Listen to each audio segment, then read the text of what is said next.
Salut, je suis Herman Kakpo et c'est un plaisir pour moi de vous retrouver pour ce nouveau numéro de votre podcast, The CEO Challenge Podcast.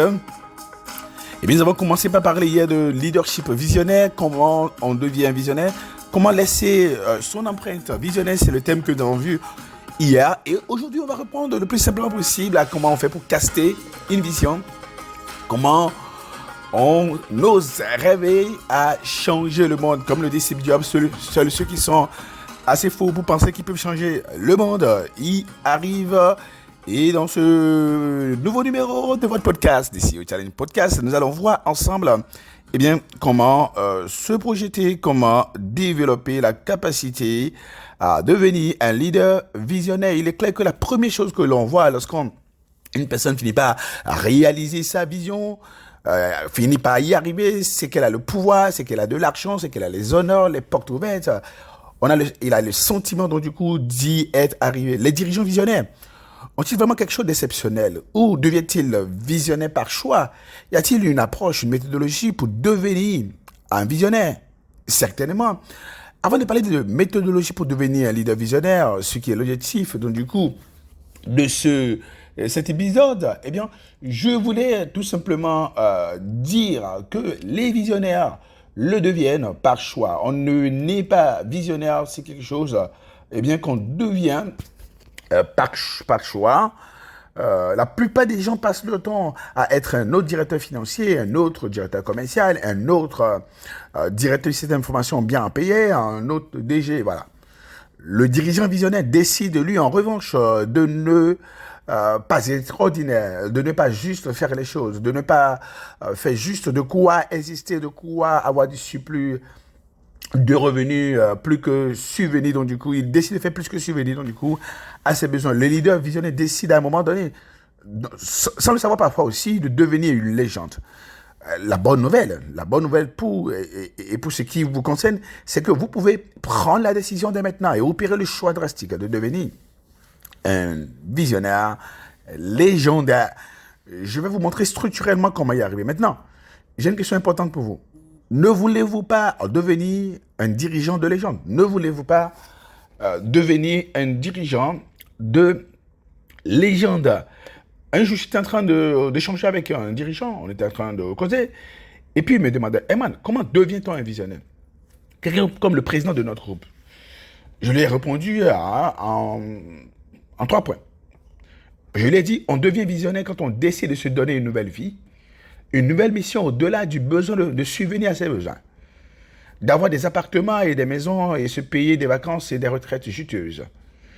Tu as la chance d'avoir passé cette étape de satisfaire des besoins primés. Donc, tu peux maintenant, éventuellement, décider d'être un visionnaire. La deuxième chose que je lui ai dit, c'est qu'on devient un visionnaire en se disant que les choses doivent pouvoir se faire autrement et que c'est possible de les améliorer, de les optimiser.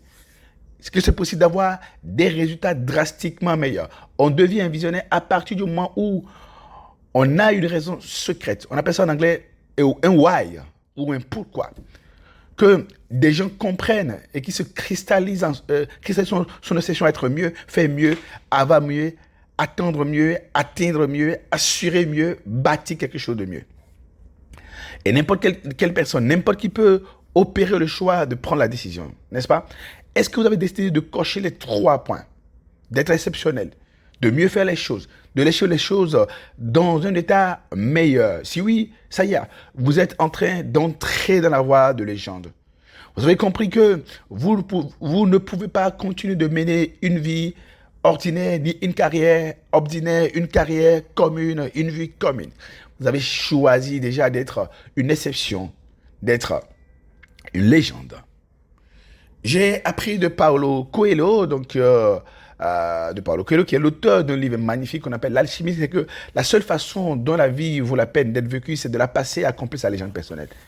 La seule façon dont la vie vaut la peine d'être vécue, c'est de la passer à accomplir sa légende personnelle. C'est de la passer à faire quelque chose de différent, à apporter une valeur différenciante, à être quelqu'un de différent, à faire les choses autrement, qualitativement ou quantitativement, à une dimension supérieure de quelque manière que ce soit. La plupart des gens ne savent pas qu'ils sont une légende à accomplir. Ils pensent qu'il faut avoir les honneurs et la gloire pour devenir une légende. Devenir légende débute avec des choses simples. Alors, je suis tombé il y a quelques années sur une phrase de Martin Luther King et cela m'a permis de voir clair quant à comment on peut devenir une légende. Cela va vous étonner, mais j'ai pris une résolution. J'ai décidé de me concentrer à faire de façon exceptionnelle ce que je fais et il sera possible que le long du chemin, j'arrive à accomplir ma légende personnelle. J'arrive à faire la différence. J'ai été inspiré à devenir une légende et à poursuivre ma légende en voyant un journaliste animateur extraordinaire, par exemple comme Claudicia, ou encore Robert Bazar, ou Kim Kardashian, une Arménienne, américano-arménienne, qui a décidé de se faire un nom et de faire la différence. En regardant un animateur, Yves Zobo Junior, par exemple, à plus de 60 ans, le gars, il est au top de son truc, quoi. Et il le fait depuis les années 80. En regardant un chanteur, par exemple, comme Fally Ipupa, capable de sortir un album de 40 morceaux, de 30 morceaux. En regardant Cristiano Ronaldo, qui, à près de 40 ans, bien sûr, continue de faire la différence. En regardant des gens comme Jean-Luc Conan, qui disent, mais tiens, oui, on ne va pas seulement travailler pour les autres qui viennent créer des banques. Nous pouvons créer des banques aussi. Nous pouvons créer des structures qui fassent la différence aussi. En regardant une dame comme Aya Nakamura, très courageuse qu'elle est. On l'a vu chanter à l'inauguration des Jeux Olympiques. Oh, magnifique. En regardant une dame comme Marie-Josée Pérec ou encore Kevin Hart, qui est au top des tops dans son art en tant que comédien. Ou encore Martin Luther King, Fela Kuti. En regardant des gens comme Nelson Mandela, Nassa Idrissa, qui a fêté dernièrement 40 ans de présence dans le business et qui a créé un grand groupe bancaire alors qu'il était juste un boutiquier. En regardant un styliste comme Lolo Andoche ou en regardant encore un autre styliste comme Pateo, un poète président comme Senghor, Jean Kakou Diagou, président fondateur de NCA, Tony Lumelu, fondateur de UBA. En regardant par exemple, j'avais John Doe qui a créé une compagnie aérienne pour l'Afrique solide comme Askai, qui a créé une banque pour l'Afrique avec ses amis, avec ses partenaires, avec ses associés, ses actionnaires, comme Ecobank. En regardant Pathé Dione, paix à son âme, Angélique Kidjo, Kofi Olomide, Jean-Michel Kankan, etc. Pourquoi ces gens d'exception m'inspirent? Ils font juste exceptionnellement bien ce qu'ils font et faisaient. Pour ceux qui ne sont plus de ce monde. Et c'est tout. Alors, avez-vous décidé de jouer votre rôle de dirigeant de façon exceptionnelle?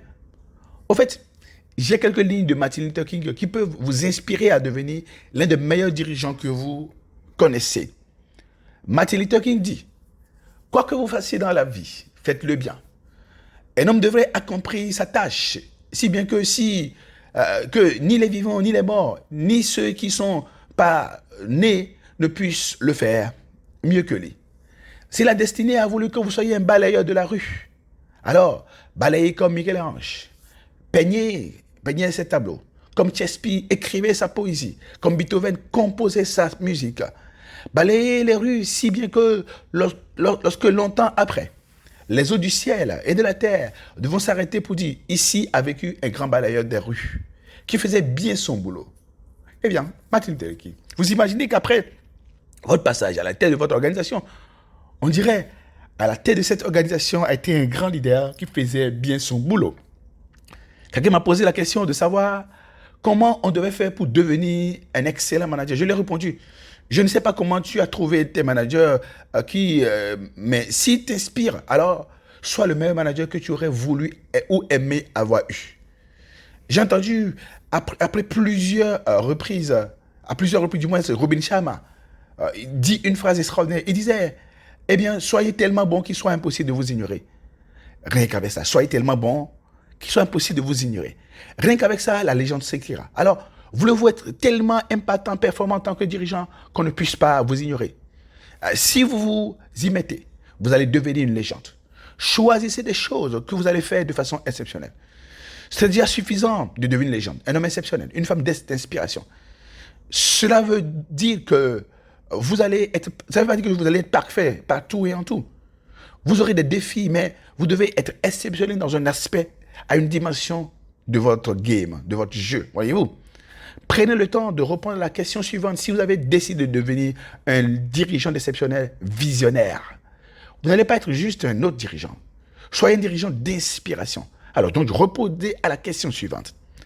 Qu'est-ce que je veux réaliser d'unique, d'exceptionnel? Qu'est-ce que je veux réaliser d'unique, d'exceptionnel, de très grand, d'incommensurable, d'inspirant, de très fou, d'audacieux à la tête de cette entreprise, qui me tient vraiment à cœur, qui donnera tout sens à ma vie, qui me fera vibrer chaque jour avec la pleine conscience de mener une vie qui vaut la peine d'être vécue, de poursuivre un idéal qui vaut la peine d'être poursuivi, qui me fera rentrer dans la légende, qui inspire les autres à vouloir eux aussi être plus, faire plus, avoir plus qu'ils ne font, et non actuellement. Lisez cette question chaque soir, plusieurs soirs avant d'aller vous coucher, plusieurs matins en vous levant. Levez-vous en pleine nuit pour la lire et la relire. Allez en forêt, en montagne, à la plage, lisez-la.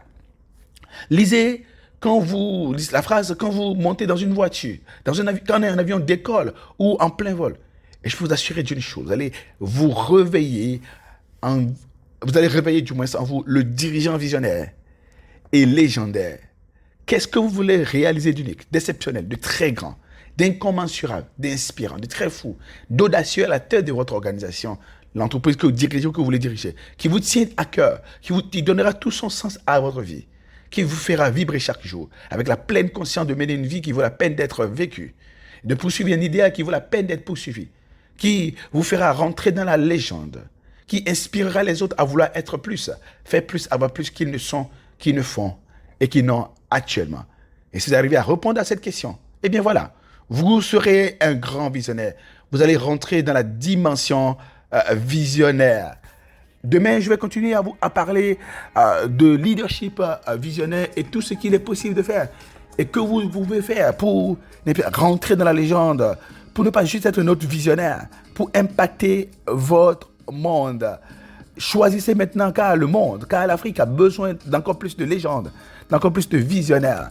Et vous pouvez vous aussi être un visionnaire. Ce n'est pas si compliqué que ça. Répondez juste à la question, comme je l'ai dit. Lisez-la à plusieurs reprises.